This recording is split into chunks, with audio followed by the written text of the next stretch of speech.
When you are traveling in China, museums can always help visitors to understand better a destination or a specific cultural background. This time, I visited some of the most unique museums in Hangzhou to discover the stories behind this city.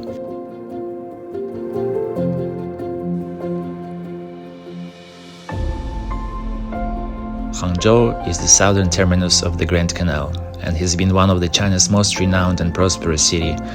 It is a major economic and e-commerce hub within China.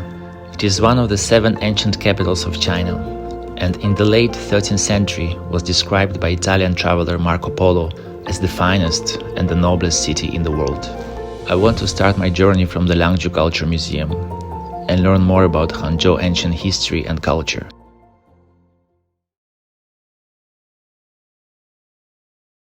Before I came to Hangzhou this time, I never heard about this museum.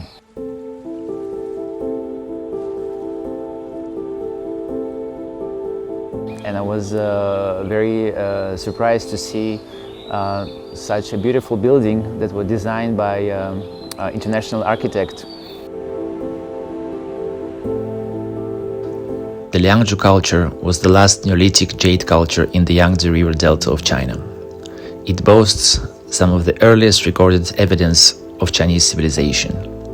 So I find it's very interesting to compare how it was back then in this part of China, in the Yangtze River, and at the other side of the world, the Middle East. It's really amazing, I also found out yesterday that the pyramids in Egypt were built at the same time that was Liangzhu culture. It's like a coincidence. It's also happened in the Indus River Valley and also in the Mesopotamia. The same time.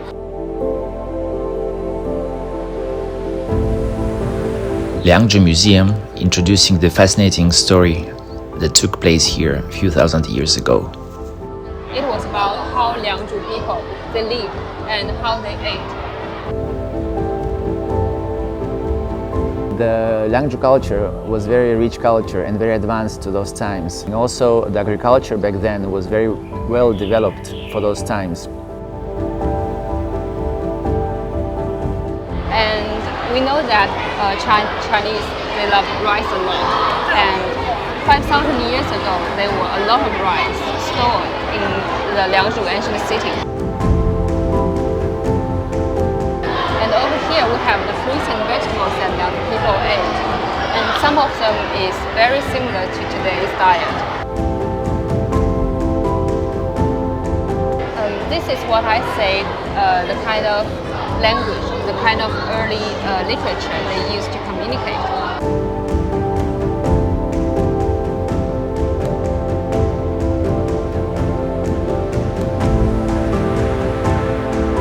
So over here we have the jade artifacts. Except for this one, all the ones exhibited behind the glass are the real ones.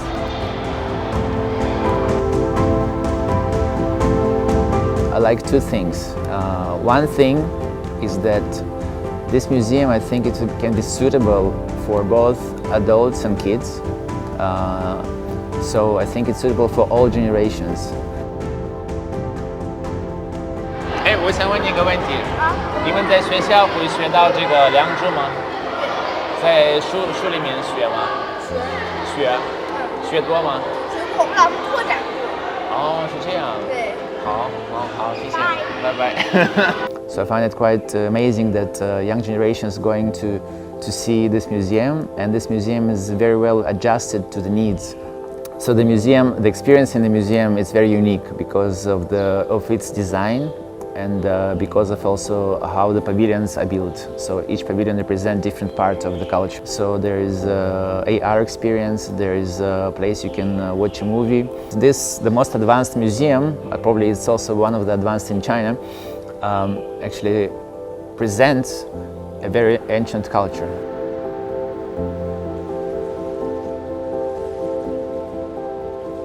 I will definitely recommend them to visit the museum and also nearby areas, and I will be happy to take them and to maybe even introduce to them. Liangzhu is also known as the water country, famous for its water management system. Coincidentally, on this rainy day, I visited the water country, and my next stop is also related to water, where I'm going to discover the secrets of Chinese tea tradition.